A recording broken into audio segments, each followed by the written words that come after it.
wamenusurika kutokana na matukio ya ukatili ambayo yalikuwa yametamalaki katika maeneo mbalimbali. Hiyo ni faida ya elimu inayozidi kutolewa na dawati la jinsia na watoto katika ngazi ya vituo, katika ngazi ya wilaya na ile dawati lilopo katika ngazi ya mkoa katika mkoa wetu. Lakini pia tunafanya hivyo kwa kushirikisha wadau wengine.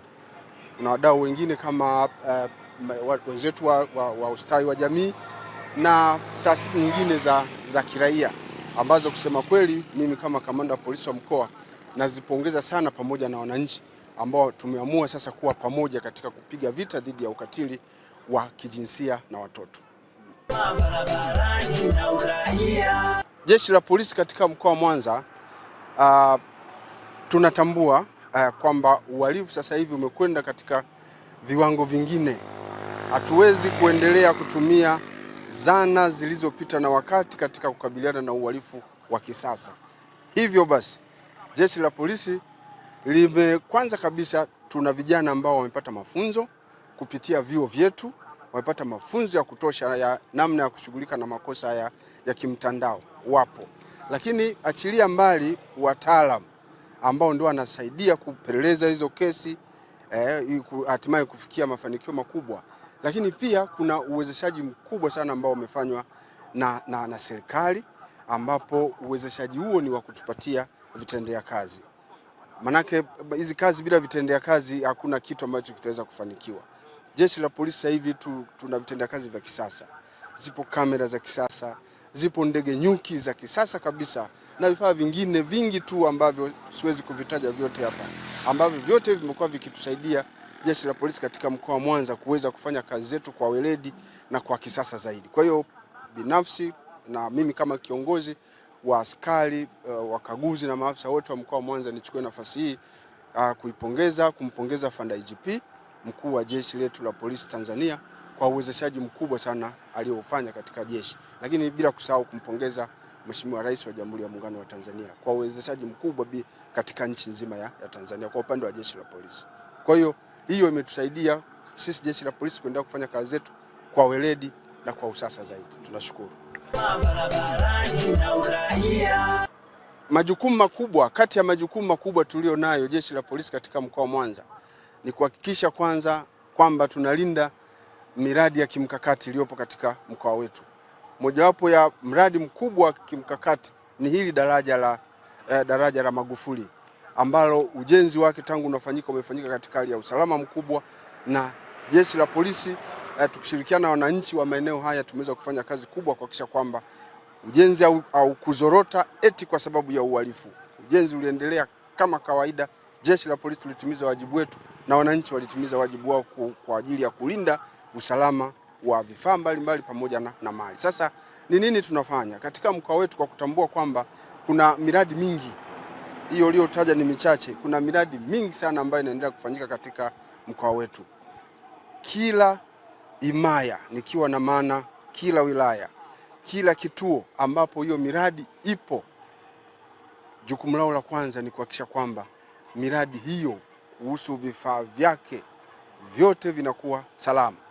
Tunafanyaje kuhakikisha kwamba usalama unakuwepo? Kwanza, kazi kubwa tunayofanya ni kuwaelimisha wananchi kupitia mpango wa mkaguzi wa kata. Kuwaelimisha wananchi wawe walinzi wa kwanza katika miradi hiyo pamoja na mali nyingine za serikali na mali nyingine za wananchi. Lazima tuwafanye wananchi wetu kuwa walinzi wa kwanza. Tunapowafanya kuwa walinzi wa kwanza katika miradi hii, tunapata faida nyingine. Hao walinzi wa kwanza wanatuambia wahalifu wako wapi, wanafanya mbinu gani katika kutekeleza uhalifu wao.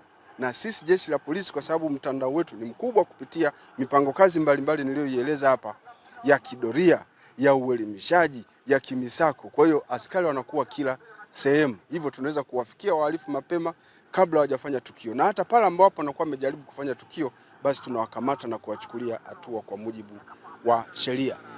Hali hiyo ya kuyashughulikia matukio hayo kwa uharaka, kwa kuwashirikisha wananchi, kila mtu anakuwa na jicho pale, imetusaidia kwa kiasi kikubwa kupunguza matukio ya hujuma na vitendo vya wizi katika miradi ya mkakati inayoendelea katika mkoa wetu. Hata pale ambapo tukio pengine limetokea, hatua tunazochukua ni kubwa sana, upelelezi wa kiweledi, na tunahakikisha kwamba yule mtuhumiwa amefikishwa katika vyombo vya kisheria na amepata stahiki yake.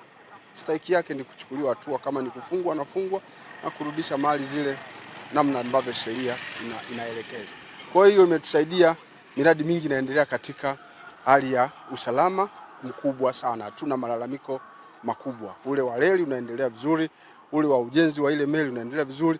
Hata huu hapa ambao tumesimamia hapa leo ulipita katika hali ya usalama mkubwa. Hivyo mimi sina budi kuwapongeza wananchi wengi wanaokaa karibu na miradi hii, na pengine nizidi kuwakumbusha, bado tuna jukumu kubwa sana la kuhakikisha kwamba hakuna uharibifu wa miundombinu unaofanyika katika miradi hii. Miradi hii kuna taa, kama mnavyoona hapa kuna taa nyingi za sola. Ni wajibu wa kila mwananchi awe na jicho katika barabara hizi, kuhakikisha kwamba hakuna mtu anayejiingiza katika matukio ya wizi wa taa za barabarani hizi za sola au uharibifu wa aina nyingine yoyote ile. Inapoonekana hali hiyo, waripoti kwa jeshi la polisi ambapo tutachukua hatua za haraka. Mkoa wa Mwanza una idadi kubwa ya watu. Mkoa wa Mwanza pia una idadi kubwa ya vyombo vya moto vinavyotembea barabarani, na una makundi mbalimbali ya watumiaji wa barabara, na barabara zetu zipo.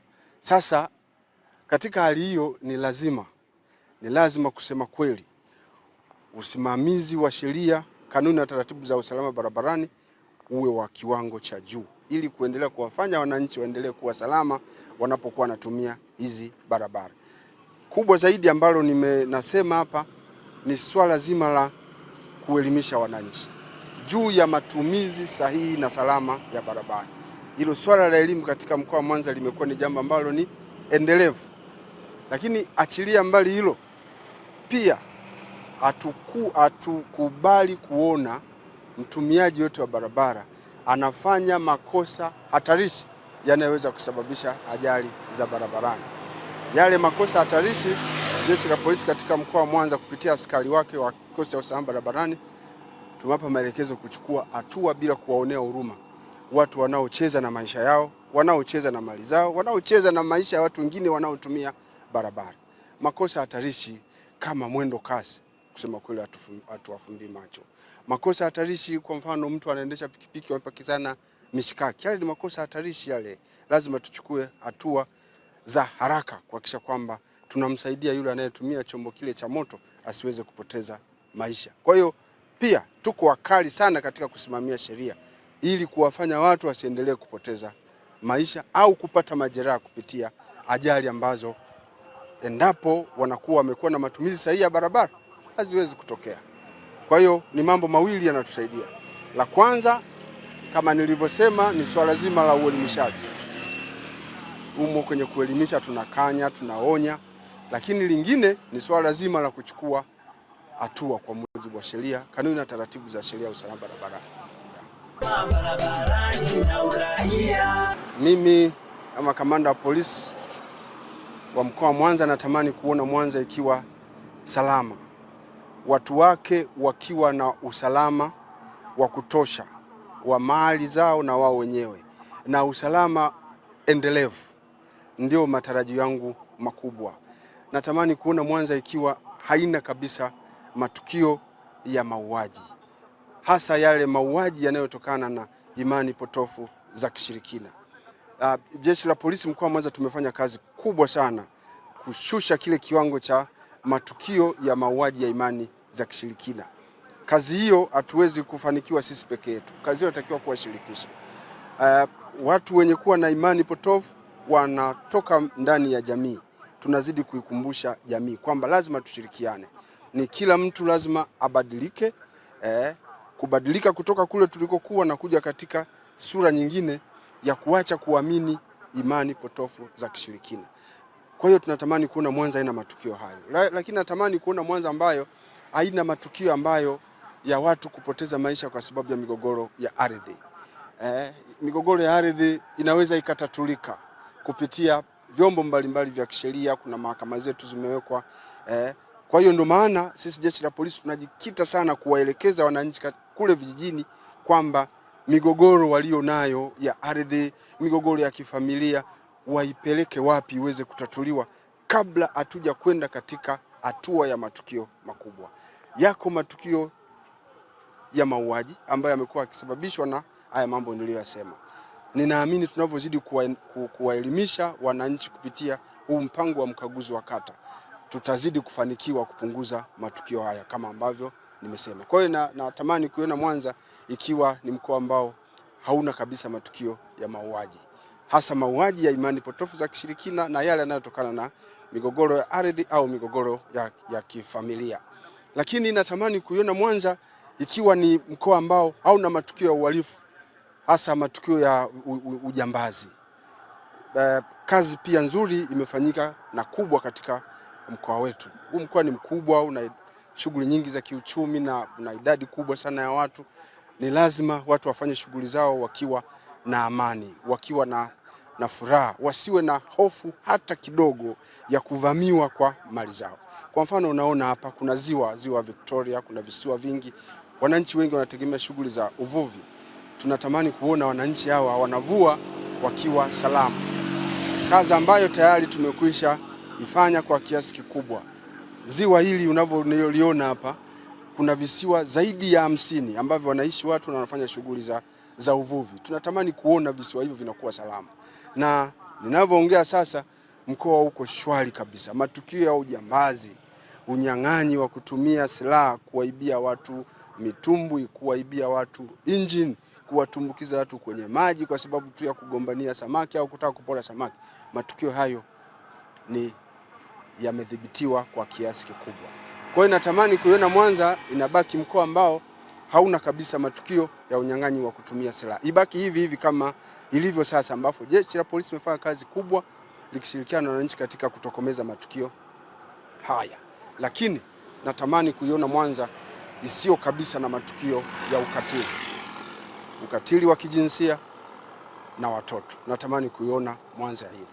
Natamani kuiona Mwanza ambayo wananchi wake wanafanya uzalishaji mali pasipokuwa na hofu yoyote ya uhalifu. Mtu ashindwe mwenyewe kwenda kuzalisha mali, lakini asiwe na kisingizio kwamba kuna uhalifu sehemu fulani. Nimeshindwa kufika kwenye zahanati kwa sababu huyu kanifanya hivi. Nimeshindwa kuvua samaki kwa sababu kuna majambazi ziwani. Natamani kuona ujambazi umefutika Mwanza.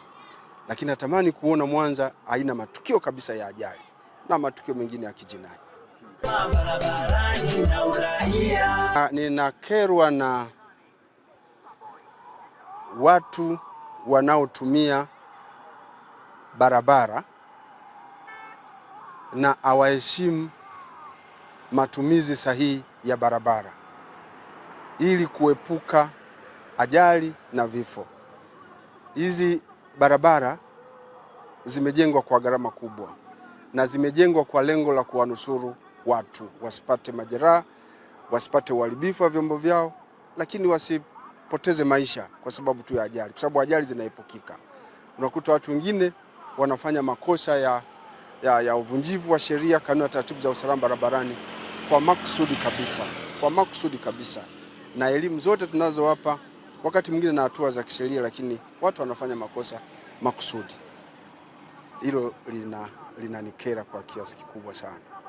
Lakini pia tunazidi na kerwa pia na watu wanaopenda kujichukulia sheria mikononi. Tumekuwa tunaelimisha watu wasijichukulie sheria mikononi, lakini kuna baadhi ya watu ambao kwa ushabiki tu, kwa kutokuelewa tena makusudi tu, unakuta wanapenda kujichukulia sheria mikononi. Sasa unamhukumu mwenzako, je, wewe una uhakika uko salama kiasi gani? Umefuata sheria? Tusihukumu na sisi tusije tukahukumiwa. Badala yake wahalifu wakamatwe, wachukuliwe hatua kwa mujibu wa sheria. Mtazamaji, nifika hapa tumefika mwisho kipindi cha Ubu kwa siku ya leo. Nikushukuru wewe kwa kuwa nasi na nikutakie mtazamaji mzuri wa vipindi vinavyoendelea kutoka TBC1. Shukrani na nikutakie wasaa mwema. Ubu, usalama barabarani na uraia. Ubu, kipindi cha usalama barabarani na uraia.